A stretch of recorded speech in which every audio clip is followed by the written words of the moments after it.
വരൂ മുഖ്യമന്ത്രി ചർച്ച എവിടെ എത്തിയെന്ന് നോക്കാം. കേരളത്തിൽ ആര് മുഖ്യമന്ത്രിയാവുമെന്നതിൽ കേരളത്തിലെ നേതാക്കളെ വിളിച്ചു വരുത്താനുള്ള ഒരു തീരുമാനത്തിലേക്ക് കൂടി എത്തിയിരിക്കുകയാണെന്നുള്ള വിവരങ്ങൾ കൂടി ലഭിക്കുന്നു. അപ്പോൾ ഇന്ന് വൈകിട്ടോടെ കൂടെ തന്നെ ഒരു അന്തിമ തീരുമാനത്തിലേക്ക് എത്തും എന്നുള്ള വിവരങ്ങൾ കൂടി നമുക്ക് ലഭിക്കുകയാണ്. അപ്പോൾ ഇനിയിപ്പോൾ എന്താണ് സംഭവിക്കുക എന്നുള്ള കാര്യം കൂടി നോക്കേണ്ടതുണ്ട്. കേരളത്തിൽ ആര് മുഖ്യമന്ത്രിയാകുമെന്നതിൽ AICC തീരുമാനം വൈകിട്ടോടെ ഉണ്ടാകും. കേരളത്തിലെ സ്ഥിതിഗതികൾ രൂക്ഷമെന്ന നിരീക്ഷകർ ഹൈക്കമാൻഡിനെ അറിയിച്ചു.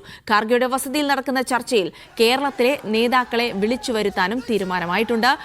ധനസുമോദ വിവരങ്ങൾ നൽകും. ധനസുമോദ, അങ്ങനെയാണെങ്കിൽ ഒരു നിർണായകമായ തീരുമാനം അത് വൈകിട്ടോടെ തന്നെ ഉണ്ടാകുമെന്നുള്ള സൂചനകൾ വരുന്നുണ്ട്. അതിനു മുൻപേ മറ്റെന്തൊക്കെ കാര്യങ്ങളാണ് ഇന്നിനി നടക്കാനുള്ളത്? ഇന്ന് വൈകിട്ട് തന്നെ ഇക്കാര്യത്തിൽ ഒരു തീരുമാനം, മുഖ്യമന്ത്രി ആരാണ് എന്നുള്ളൊരു കാര്യത്തിൽ തീരുമാനം ഉണ്ടാകണം എന്നാണ് ഹൈക്കമാൻഡ് ആഗ്രഹിക്കുന്നത്.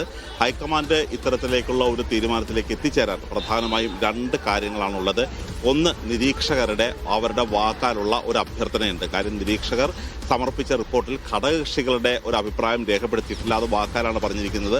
മാത്രമല്ല, കേരളത്തിൽ നിന്നും അവർ സ്വീകരിച്ചിരിക്കുന്ന കേരളത്തിൽ വ്യാപകമായിട്ട് VD സതീശൻ അനുകൂല പ്രകടനങ്ങൾ നടക്കുകയാണ്. ഇത് പലതും ഒരു ഓർഗാനിക്കായിട്ട് താഴെത്തട്ടിൽ ബൂത്ത് പ്രസിഡന്റുമാരടക്കമുള്ളവരാണ് പല സ്ഥലങ്ങളിലും മണ്ഡലം പ്രസിഡന്റുമാരടക്കം പങ്കെടുത്തുകൊണ്ടിരിക്കുകയാണ്. കാര്യം കടുത്ത അച്ചടക്ക നടപടി നേരിടേണ്ടി വരുമെന്ന് KPCC മുന്നറിയിപ്പ് നൽകിയിട്ടും അതെല്ലാം അവഗണിച്ചുകൊണ്ട് തന്നെയാണ് ഈ പലയിടങ്ങളിലും ഈ തരത്തിലുള്ള പ്രകടനം നടക്കുന്നത്. അതുകൊണ്ട് ഇക്കാര്യം അത് കണ്ടില്ല എന്ന് നടിക്കാനാവില്ല. അതുകൊണ്ട് ഇക്കാര്യം കൂടി പരിഗണിച്ചുള്ള ഒരു തീരുമാനത്തിലാണ് എത്തേണ്ടത്. സാധാരണ ഒരു തീരുമാനത്തിൽ, അതായത് സഭാകക്ഷി നേതാവിനെ തീരുമാനിക്കുമ്പോൾ അത് നിയമസഭാ MLA-മാരുടെ ഒരു പിന്തുണ മാത്രം നോക്കിയാണ് തീരുമാനമെടുക്കാറുള്ളത്.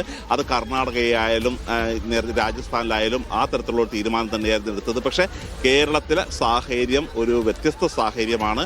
കാര്യം 10 വർഷം അധികാരം കിട്ടാതിരുന്നതിന് ശേഷം ഉണ്ടായിട്ടുള്ള ഒരു സാഹചര്യമാണ്. വലിയ വിജയമാണ് കേരളത്തിൽ ഉണ്ടായിരിക്കുന്നത്.